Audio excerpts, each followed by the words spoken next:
प्रतिभा किसी की मोहताज नहीं होती, ना जगह, ना सुख सुविधाएं, ना रिसोर्सेस। प्रतिभा तो प्रतिभा होती है, परेशानियों को चीरते हुए जगमगाने लगती है। जो नंगे पांव लेने पहुंचे थे पद्मश्री, उन्हें देखकर हर किसी की आंखें रह गई थी फटी की फटी। हर कोई आज पैसों के पीछे भाग रहा है, लेकिन देश दुनिया में कुछ ऐसे भी लोग हैं जो इतनी काबिलियत के बावजूद दुनिया भर की इस मोह माया से खुद को दूर रखते हैं। ये लोग आज इस दिखावे की दुनिया में भी सादा जीवन उच्च विचार जैसी कहावत को चरितार्थ करते हैं।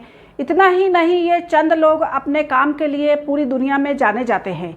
इन्हीं में से एक है पद्मश्री से सम्मानित लोक कवि हलधर नाग। चलिए जानते हैं उनके बारे में। कुछ साल पहले हलधर नाग तब लाइमलाइट में आते हैं जब उन्हें भारत के सर्वोच्च नागरिक सम्मान के लिए उनका नाम सामने आया। हालांकि इससे पहले भी लोग उन्हें जानते थे, लेकिन इतनी बड़ी संख्या में नहीं।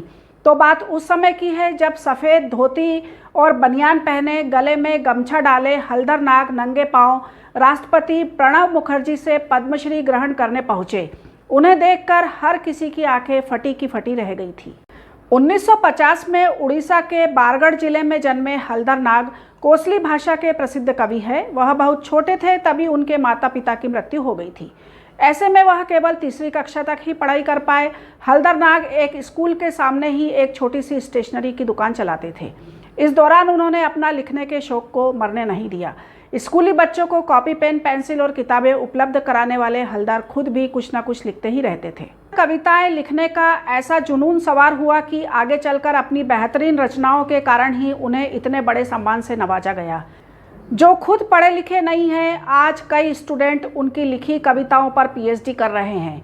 इतना ही नहीं, नाग की कई प्रसिद्ध रचनाओं को लेकर संकलित हलधर ग्रंथावली 2 कई विश्वविद्यालयों के कोर्स में भी शामिल की गई है। 1990 में नाग ने अपनी पहली कविता द ओल्ड बेनियन ट्री लिखी, साथ ही अपनी 4 और रचनाएं स्थानीय पत्रिका में प्रकाशन के लिए भेजी। तब से उनके लिखने का सिलसिला कभी खत्म नहीं हुआ।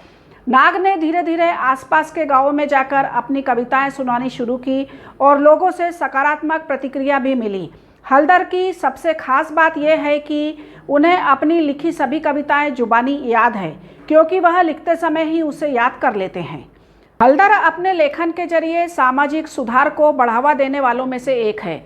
वह उड़ीसा में लोक कवि रत्न के नाम से मशहूर है, जो ज़्यादातर प्रकृति, समाज, पौराणिक कथाओं और धर्म आधारित कविताएं रचते हैं। लोक कवि हलधर नाग ने बताया कि पद्मश्री पुरस्कार से पहले ही उड़ीसा के मुख्यमंत्री नवीन पटनायक की ओर से उन्हें कलाकार भत्ता दिया जा रहा है। उड़ीसा सरकार ने उन्हें रहने के लिए जमीन भी दी है। खबरों के अनुसार उस जमीन पर बरगढ़ के एक डॉक्टर ने अपने खर्च से मकान भी बनवा दिया है। वर्तमान में उन्हें सरकार की ओर से 18,500 रुपये मासिक भत्ता भी मिलता है।